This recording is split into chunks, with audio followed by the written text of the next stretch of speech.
100 रोटी वाला ससुराल। सुनो जी, मुझे तो शीतल की बड़ी फिक्र रहती है। उसका ध्यान तो बस घर के बाहर दोस्तों के साथ घूमने फिरने में ही रहता है। उसे कुछ बोलो तो एक नहीं सुनती।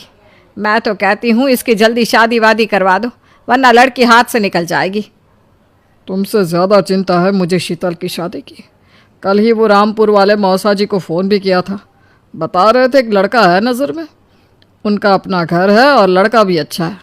अरे तो फिर बस बात चलाओ ना, एक बार देखे तो सही लड़का और घर बार कैसा है। कौन से लड़के की बात चल रही है यहाँ? तुम्हारी शादी की बात चल रही है बेटी। अब तुम्हारी शादी की उम्र हो रही है तो लड़का तो देखना पड़ेगा ना। उफ, वो मुझे अभी नहीं करनी शादी वादी। ये तो मेरे खेलने कूदने के दिन है। बहुत खेल कूद ली तुम। अब घर के काम धाम सीखने की कोशिश करो, समझी? ससुराल जाकर हमारी नाक मत कटवा देना। सब्जी काटनी तो आती नहीं इसको, तो नाक ही कटवाएगी। अरे मैं इसे शादी तक अच्छे से सब सिखा दूंगी। आप तो बस उस लड़के से इसकी शादी के बाद चलवाओ। कुछ दिनों बाद कुणाल और उसकी माँ शीतल को देखने घर आते हैं। कुणाल दिखने में बड़ा ही स्मार्ट होता है। शीतल तो उसे देखती ही रह जाती है। देखो जी, हमारी कोई डिमांड तो है नहीं, बस हम चाहते हैं कि लड़की घरेलू हो, घर के सारे कामकाज संभाल ले। अब आपके परिवार में तो बस 3 ही लोग हैं, पर हमारा तो खूब भरा पूरा परिवार है। बाकी हमें लड़की के घूमने फिरने दोस्तों से मिलने से कोई दिक्कत नहीं है। घर का काम करने के बाद जो चाहे सो करे। अरे वाह, ये तो इतने बढ़िया लोग हैं। लड़का भी इतना स्मार्ट है और ऊपर से इन्हें मेरे घूमने फिरने से भी कोई दिक्कत नहीं है। हे भगवान, तूने तो बिना मांगे ही मुझे सब दे दिया। बताओ जी, और क्या चाहिए हमें? हमारी तरफ से तो रिश्ता पक्का है जी। बस फिर तो हंसी खुशी शीतल और कुणाल की शादी हो जाती है। शीतल मन ही मन बड़ी खुश होती है और उसी खुशी के साथ वो अपने ससुराल में कदम रखती है। आओ बहू, तुम्हारा अपने ससुराल में स्वागत है। ये मिलो अपने परिवार से।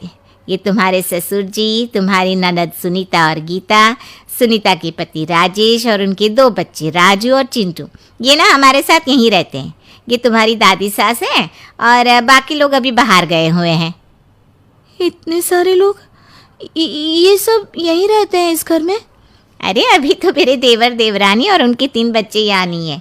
उसके मायके में भी शादी थी ना, तो बस वहीं गई है। कल तक आ जाएंगे। हे भगवान, ये घर है या धर्मशाला? ये सब एक साथ इस घर में कैसे रहते हैं? मुझे तो पता ही नहीं था इनका इतना बड़ा परिवार है।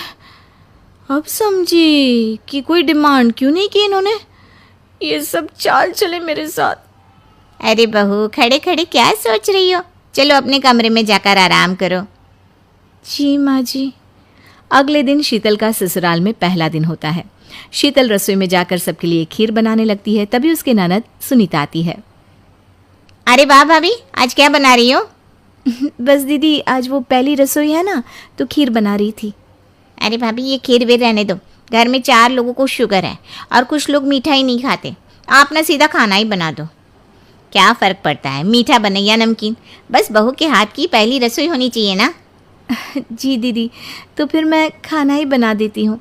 आप बता दो खाने में क्या बनेगा? बस सिंपल सी कोई सब्जी बना दो, जैसे आलू गोभी या आलू मटर, और उसके साथ रोटियां सेक दो। हमारे परिवार में अब तुम्हें मिलाकर पूरे 20 लोग हो गए हैं। 15 बड़े और 5 बच्चे। बड़ों की 6 और बच्चों की 2 के हिसाब से रोटी बना देना। चलो मैं चलती हूँ, सब देख लेना। हाँ, बड़ों की 6 रोटी, मतलब कि 15 लोगों की 90 रोटियाँ, और बच्चों की 2 रोटी, मतलब 5 बच्चों की 10 रोटियाँ। 90 और 10 मतलब कुल मिलाकर 100 रोटियाँ। हाय, मैं तो मर गई। 100 रोटी अकेले कैसे बनाऊंगी? माँ, ये तुमने मेरी शादी कहाँ कर दी? शादी से पहले तो मैंने कभी 4 रोटी से ज़्यादा नहीं बनाई।